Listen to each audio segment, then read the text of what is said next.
Last week, one of the hymns that we sang was Breaths. And the opening words today are taken from the poet Birago Diop, who wrote the words that were adapted by Sweet Honey and the Rock's composers for that song. Diop wrote, "Listen more often to things rather than beings. Hear the fire's voice, hear the voice of the water. In the wind, hear the sobbing of the trees. It is the breathing of our forefathers who are not gone, not beneath the ground, not dead. The dead are not gone forever. They are in a woman's breast, a child's crying, a glowing ember. The dead are not beneath the earth. They are in the flickering fire, in the weeping plant, the groaning rock, the wooded place, the home. The dead are not dead. Listen more often to things rather than beings. Hear the fire's voice. Hear the voice of water. In the wind, hear the sobbing of the trees. It is the breathing of our forefathers." Our opening hymn is number 191 in the Gray Book. Now I recall my childhood. I invite you to rise in body or spirit.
I invite you now to join in our unison affirmation, which is printed in your order of service.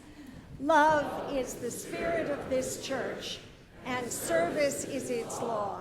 This is our great covenant, to dwell together in peace, to seek the truth in love, and to help one another. El amor es el espíritu de esta iglesia, y el servicio es su ley. Este es nuestro gran pacto, vivir juntos en paz, buscar la verdad en el amor, y amarnos los unos a los otros. Thank you. Please be seated.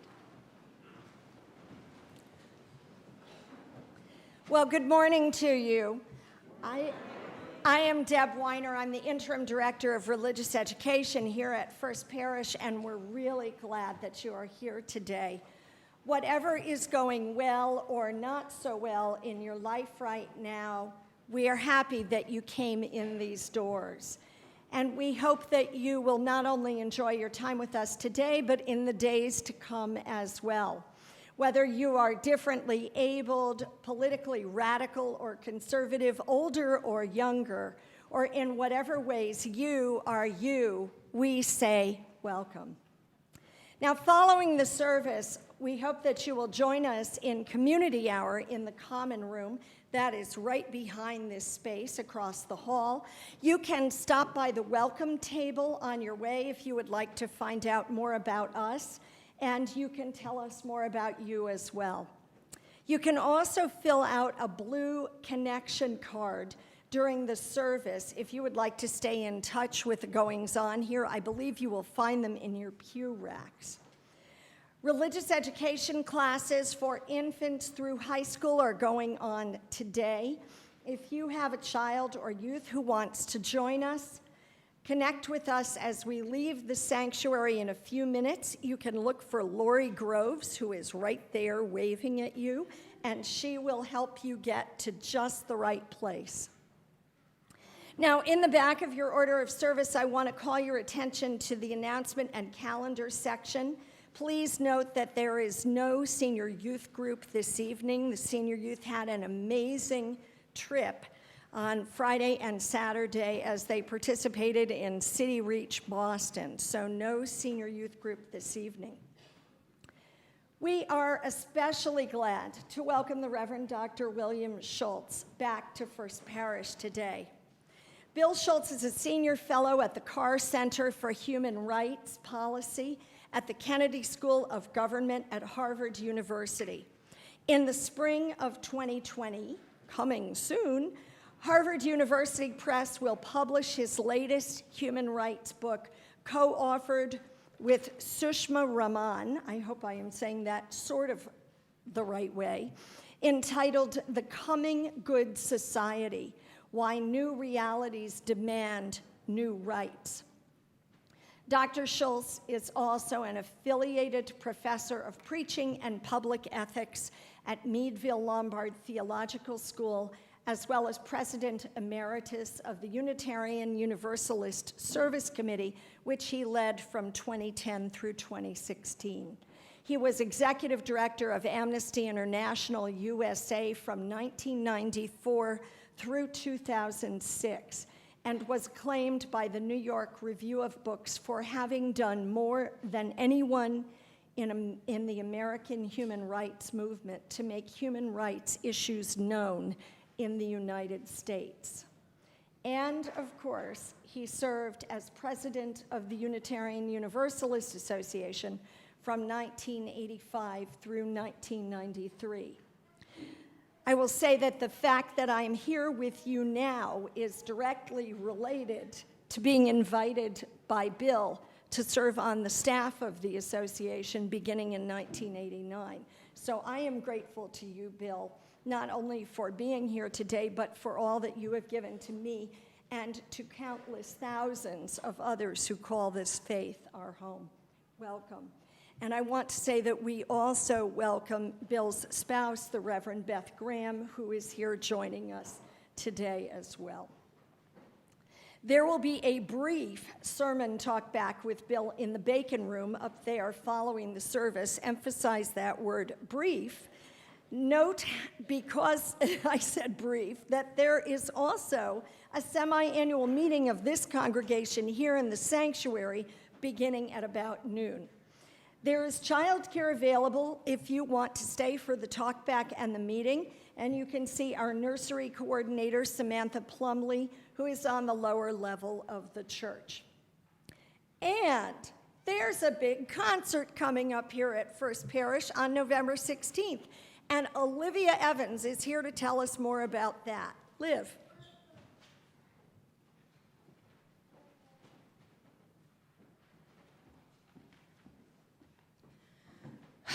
So it's starting to get colder, and we are all trying to find ways to warm up. So at 7:30 on Saturday, November 16th, Ken Paris and his band are coming to town, and they're playing here at First Parish. Well, we'll have pulled pork dinner at 6 and amazing music to move and dance around to. Both of these will warm you right up.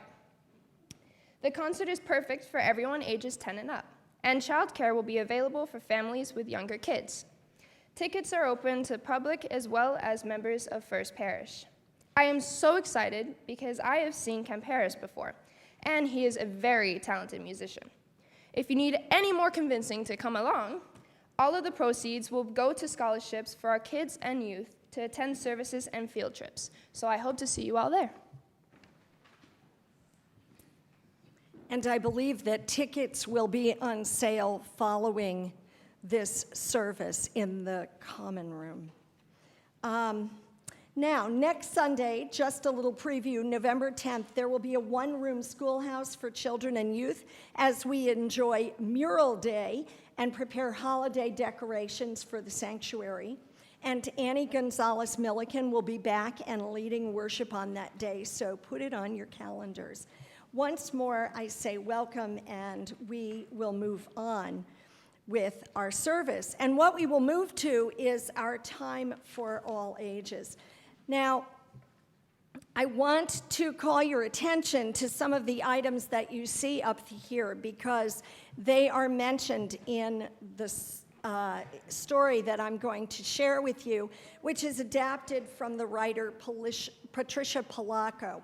So you will see here a quilt, not the one that she writes about, but it's my own family's keeping quilt.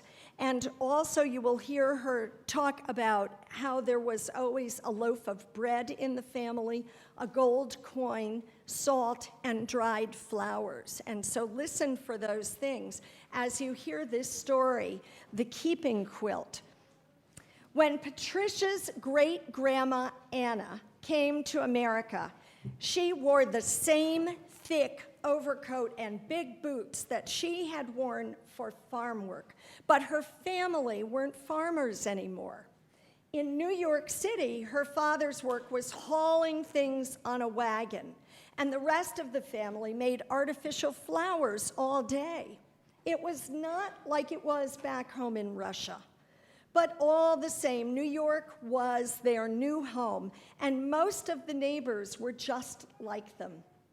The only things that Anna had of her home in Russia were her dress and the babushka, or scarf, that she liked to throw up into the air when she was dancing.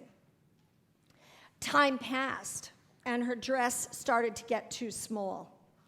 Anna's mother sewed her a new one, and along with the old dress and the babushka, her mother chose some other items from a basket of old clothes. She took Uncle Vladimir's shirt, Aunt Havala's nightdress, and an apron of Aunt Natasha's. "We will make a quilt to help us remember home," Anna's mother said. "It will be like having the family from back home in Russia to dance around us at night." And so it was. Anna's mother invited all the neighborhood ladies to come and to help. They cut out animals and flowers from the scraps of clothing, and the border of the quilt was made of Anna's babushka. On Friday nights, Anna's mother would say the prayers that started the Sabbath. The family ate challah and chicken soup, and the quilt was their tablecloth. In time, Anna grew up and fell in love with Sasha. They sat on the quilt together, sharing a picnic.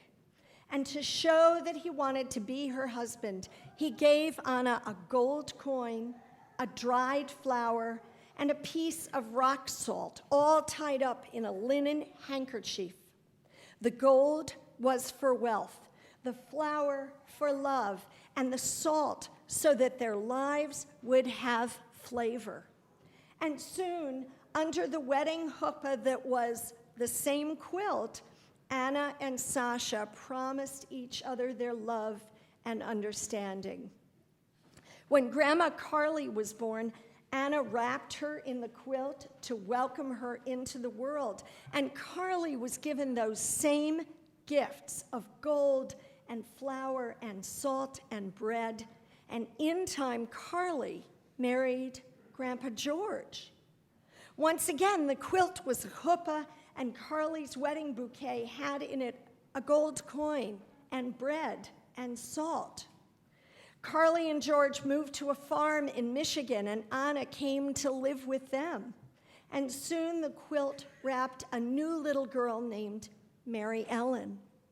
Great-Grandma Anna had grown very old and sick, and the quilt kept her legs warm. On Anna's 98th birthday, the cake she ate was placed on that same quilt. Not long after, Anna died as she laid in her bed covered by the quilt. Carly's daughter, Mary Ellen, grew up, and in time she too married. And the quilt once again became her chuppah, and in her bouquet were the gold and the bread and the salt. And soon the quilt welcomed Patricia, the person who wrote this story. The quilt wrapped her as a baby and then became the tablecloth for her very first birthday party. At night, Patricia would trace her fingers around the edges of each animal on the quilt before she went to sleep.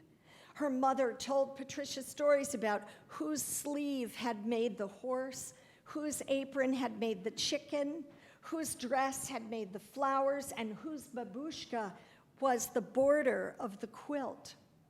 The quilt was used for pretend games, too. A cape when Patricia was in a bull ring, or a tent in the Amazon jungle.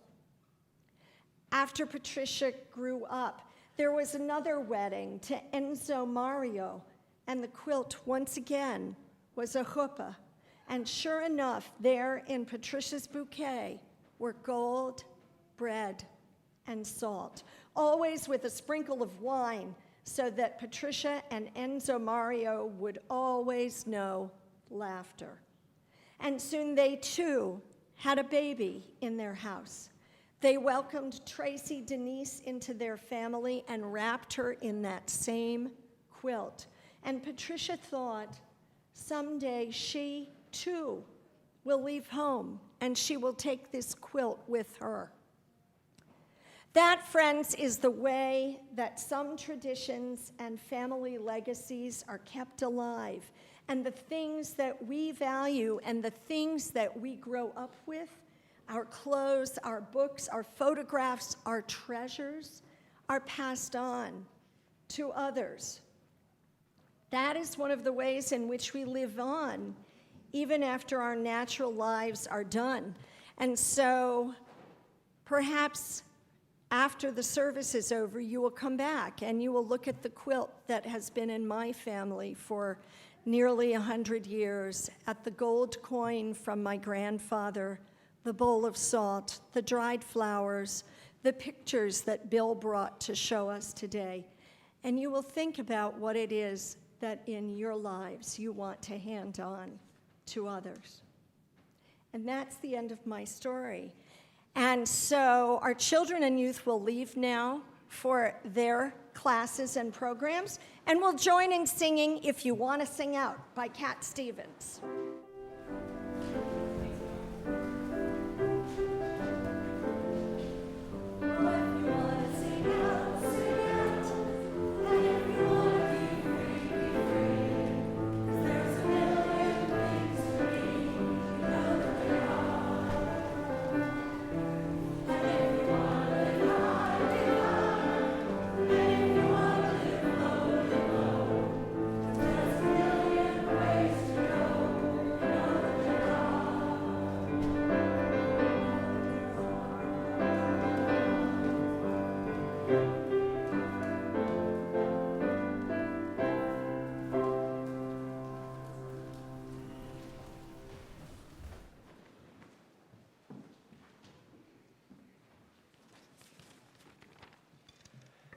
Good morning. I received an email from John Gibbons a week or two ago saying he was happily camping in the deserts of the American Southwest. This does not sound like fun to me. Unbearable heat, rattlesnakes, sagebrush smacking you in the face, tin cups that haven't been thoroughly washed since Machu Picchu. You pay John to go on sabbatical. When I was minister here, I paid you to let me stay home.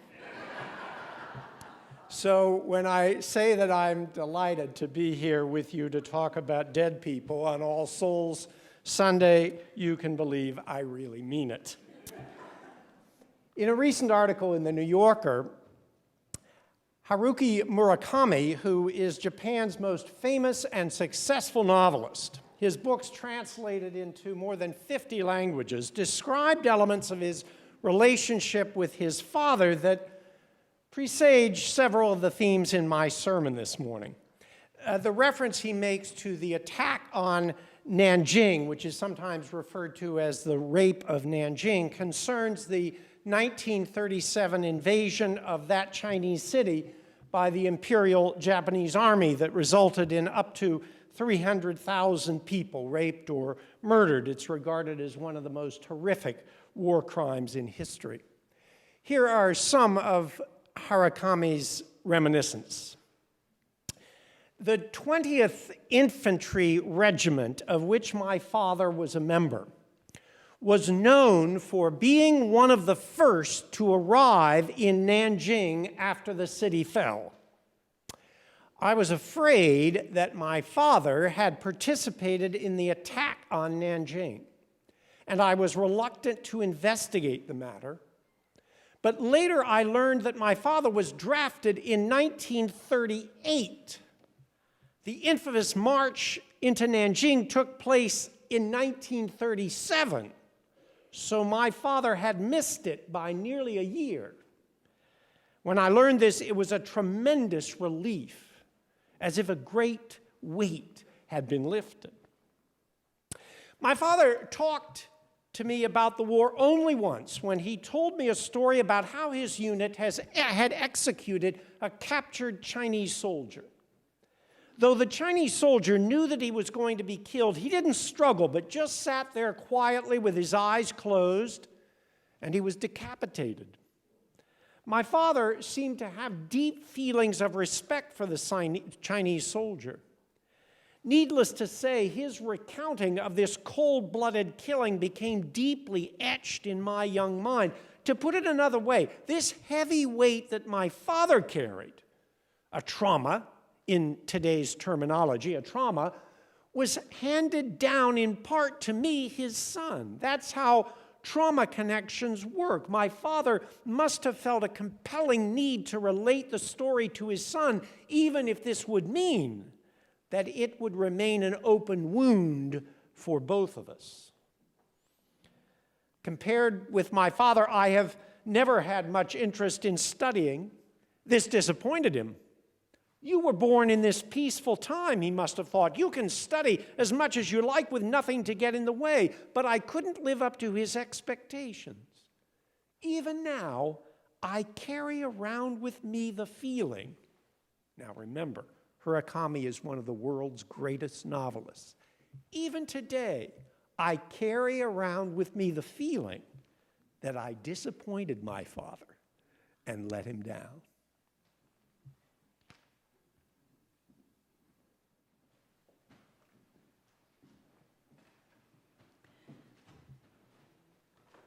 Once a month, this congregation shares its generosity with other organizations who are also doing good work and good ministry in the world.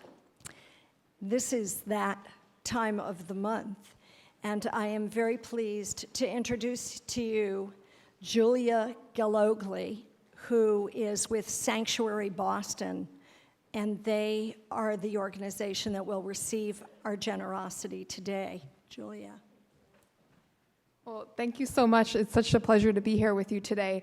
I'm a member of Sanctuary Boston, which is an evening worship community that's grounded in Unitarian Universalism that meets in Boston and in Cambridge.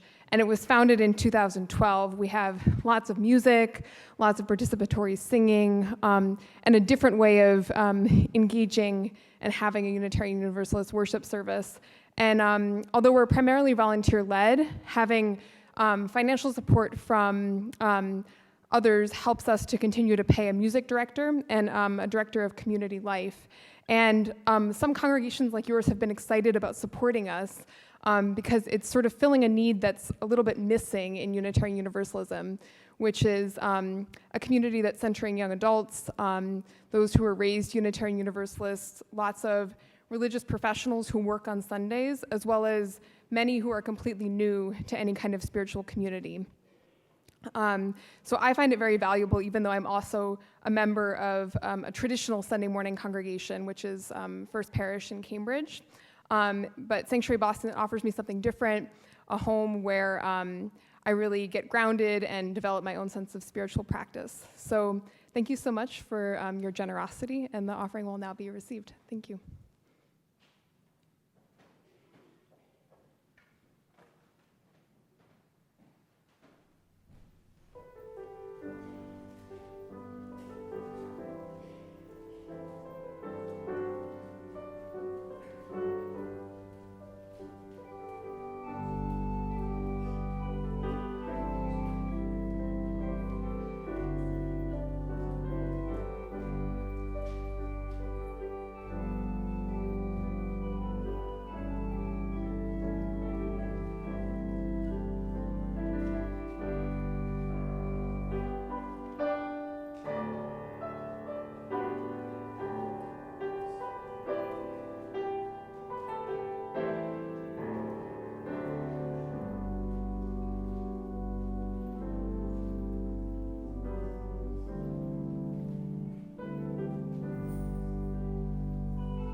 Our second reading this morning is called You're Inside Me Now by Guri Duncan. You're inside me now, Mom, like once I was inside you, nourished from your body, given form and shape, fingers and toes, hair and eyes, heart and mind, my new and beating life, cradled there inside you. Now it's me cradling you inside, holding you warm and safe there, nourishing you, giving you shape and form, letting you grow. I feel your movements as once you felt mine. Feel life stirring as you once did. Feel that joyous double life. You're inside me now, Mom, like once I was inside you, as real as I was real, as present as I was present. The separation of my birth has ended with your death. Our bodies once again entwined, hearts beating with a single beat, impossible for you to die. You're inside, you're here inside me, Mom. Here ends the reading. The hymn is We Are 1051.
Now, I think you would agree that a wedding cake baked for a wedding that took place in August of 1936 is probably not fit for human consumption today.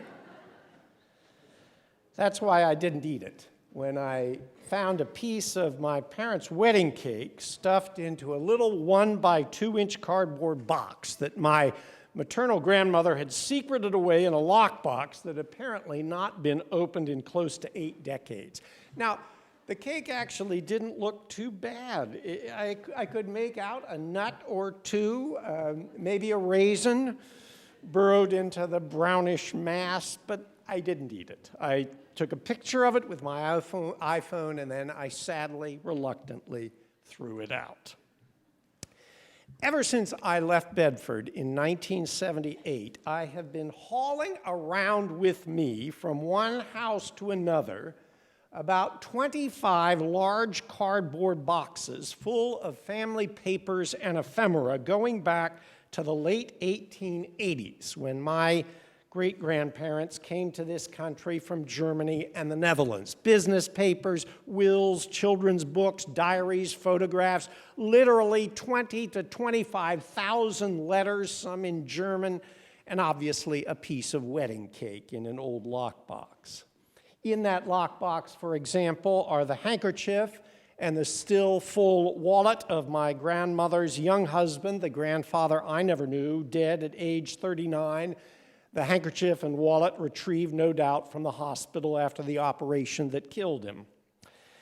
That grandmother, whom I did know well and who epitomized, in my mind, prudishness and propriety, lived a widow for 50 more years, but not apparently quite as prudishly as I thought. For there is also, among all those boxes, a letter that refers to an affair that she had that ended, and I quote, with tragedy and humiliation all around. Good for her for trying, though wouldn't we all like just a few more details? In any case, I'm not going to tell you my family history or any more family secrets. It's become very popular, as you know, these days to search DNA databases like 23andMe to learn about our lineages. But most people, I think, find other people's family histories incredibly boring.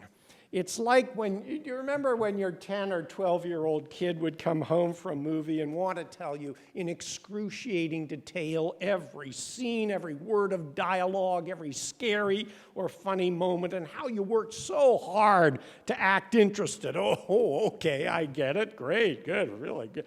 But all the time you're thinking to yourself, please, God, let this torment end. That's how I feel when people start telling me their genealogies. Great Uncle Horace was the first bus driver in Keokuk, Iowa. No, you're kidding, the first bus driver in Keokuk. That's interesting. Did he ever crash? So no family history, but what this exercise has raised for me is the question of what we owe our ancestors. As the last living member of the Schulz family, whose lineage will end with my death, I have felt a kind of moral accountability to those many long-dead souls to see that the detritus of their lives is at least sorted through, and if not archived anywhere, at least remembered for a moment by me.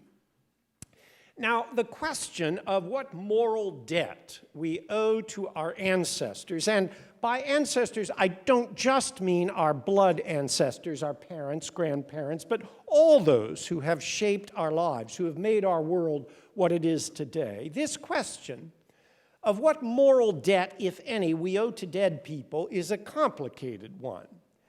Because if you think about it, dead people can't collect on debts, so how can we owe them anything?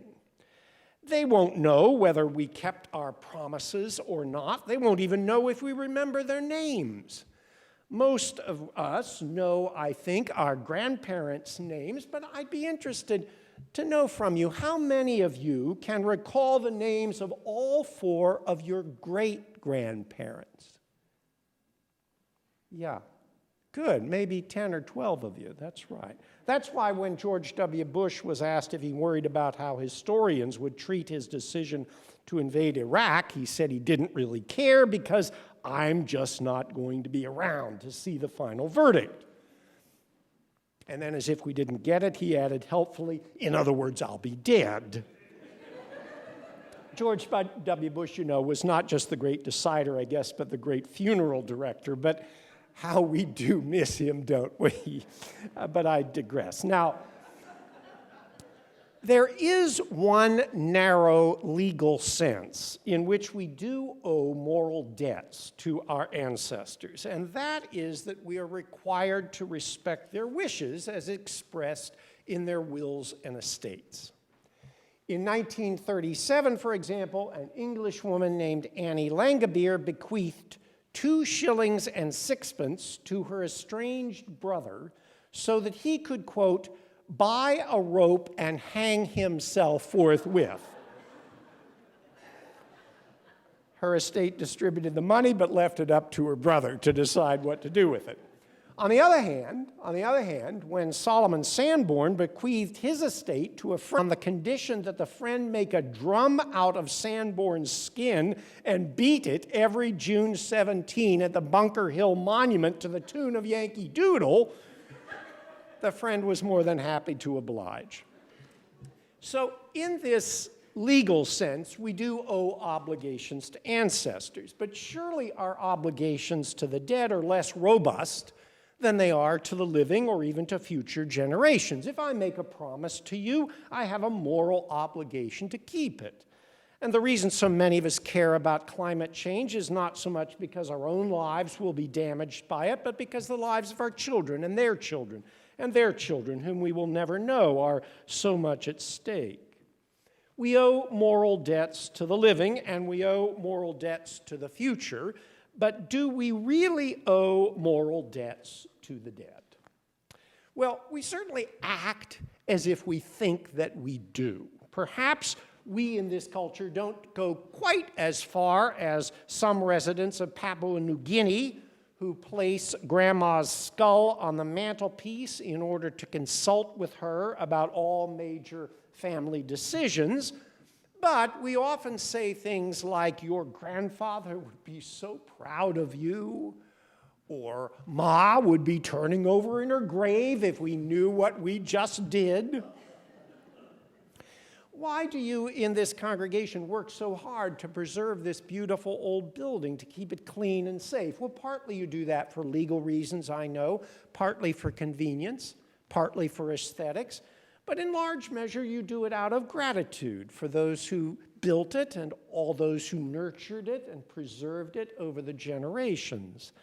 Taking care of this building or celebrating All Souls Day or Memorial Day or marching with the Bedford Minutemen or keeping a memorial garden or visiting the graves of our loved ones, all these feel as if they are ways of repaying a debt, of saying thank you, and expressing gratitude like that. That can't be a bad thing, can it? But now comes the really complicated part. What if those ancestors were bad people? What if they were crooks? What if they were sexually abusive? What if they were racists? Or what if they were all three? I have an acquaintance who discovered some time ago that his great-great-grandfather was a slaveholder who fathered children with slave women and swindled his neighbors in a property deal. What if Hurakami's father had participated in the massacre at Nanjing? Surely people like that are owed no gratitude, no moral debt. For white people who grew up in a society shaped by white privilege and corrupted by white supremacy, surely any gratitude we feel toward our ancestors has to be tempered by horror and regret at the world that they, wittingly or not, have fostered. For anyone who was abused by a relative or mistreated by a parent, the idea of owing them a moral debt rather than them owing us an apology is likely to be abhorrent. I'm pretty certain that I'm going to find out a few things about my family in those boxes that will make me squirm. I'm just relieved that my family came to this country from Germany in the late 19th century and not after 1945. Any moral debt we owe to our ancestors cannot be pure, simple, and unalloyed. In fact, I would say that we owe moral debts to our ancestors, that this idea that we owe moral debts to our ancestors can be a very dangerous notion. It's not just those Confederate monuments. How many wars have been prolonged in order that the previously fallen not seem to have died in vain? That's what happened in Vietnam. How much of our history has been distorted because we didn't want to admit the truth about those who went before? That's why it took so long to acknowledge Thomas Jefferson's sexual exploitation of Sally Hemings. How much guilt has been endured? How much emotional energy wasted because we feel we've not lived up to the expectations of family members long since dead and buried? A world-famous novelist, Hurakami, still carries around the feeling that he disappointed his father. Whether we realize it or not, our ancestors haunt us. Sometimes, as in some Native American traditions, those ghosts inspire us to be our best selves. In feminist thought, the crone, both living and dead, is the source of enormous wisdom. But at other times, our ancestral ghosts keep us stuck and hurting. So, here's what I think. I don't think we really owe any moral debt at all to our ancestors, but we do owe a moral debt to ourselves, and that is to learn from our ancestors and to come to terms with them. Sometimes that coming to terms will take the form of gratitude for the gifts they gave us. You know, I have provided counseling services to many people over the years, and over I have been struck by the fact that even those people who regarded their own parents as inadequate or even worse almost always managed to find somebody else in their growing up years, a grandparent, an aunt, a teacher, a family friend who offered love and affirmation. What kind of people would we be if our gratitude to those who loved us ended when their lives ended? It won't matter to them, of course, but it surely matters to us. As Joy Harjo says, remember your birth, how your mother struggled to give you form and breath. You are evidence of her life and her mother's and hers.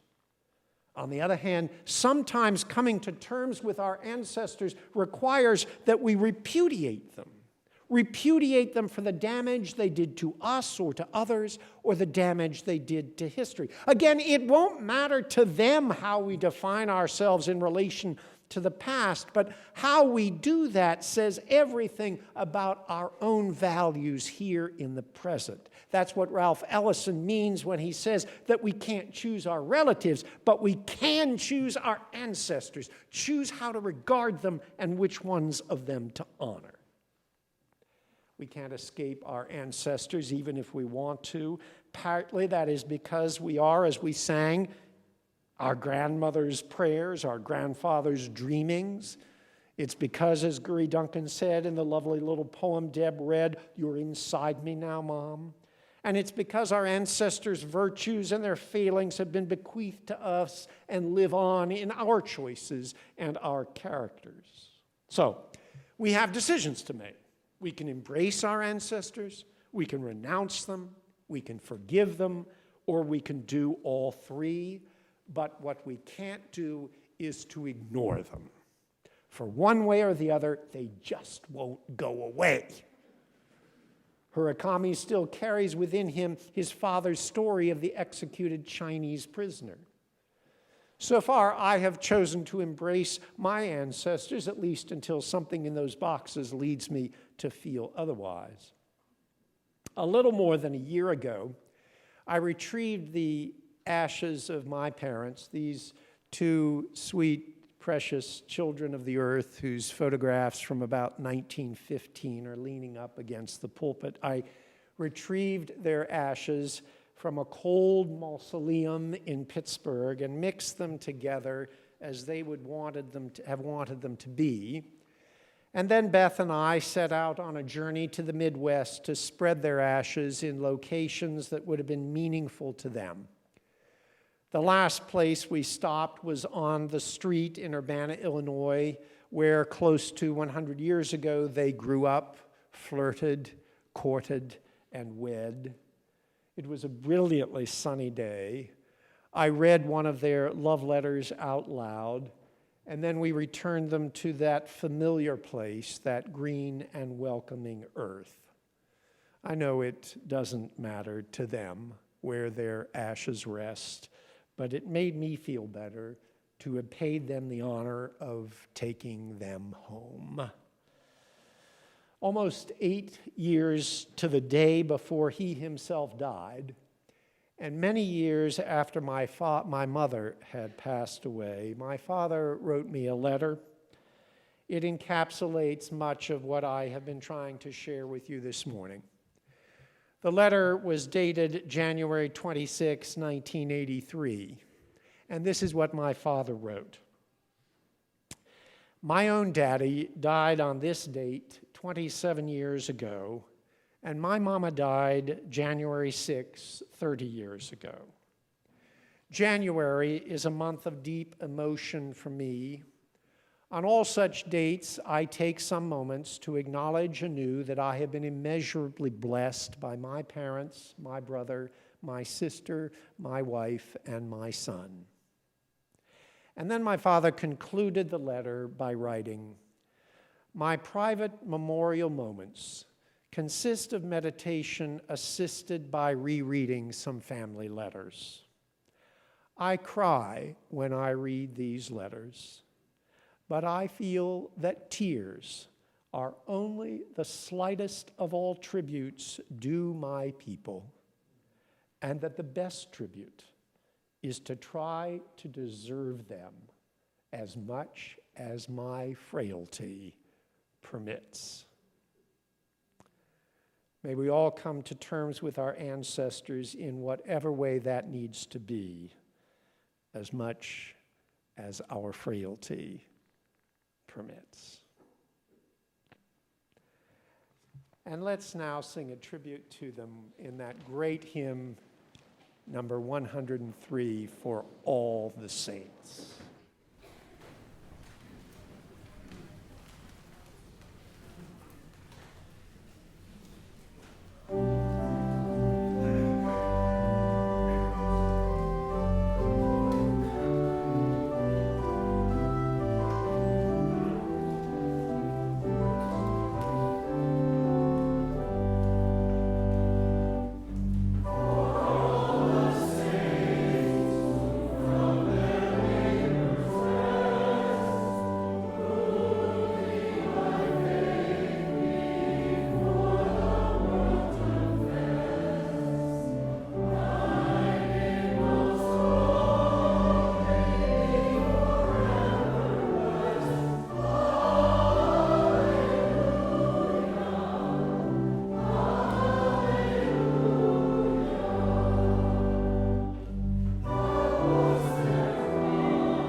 Go out into the world now in peace. Have courage. Hold on to what is good. Return to no person evil for evil. Strengthen the faint-hearted. Support the weak. Help the suffering. And honor all beings who deserve to be honored. Honor them again and again and again. Amen.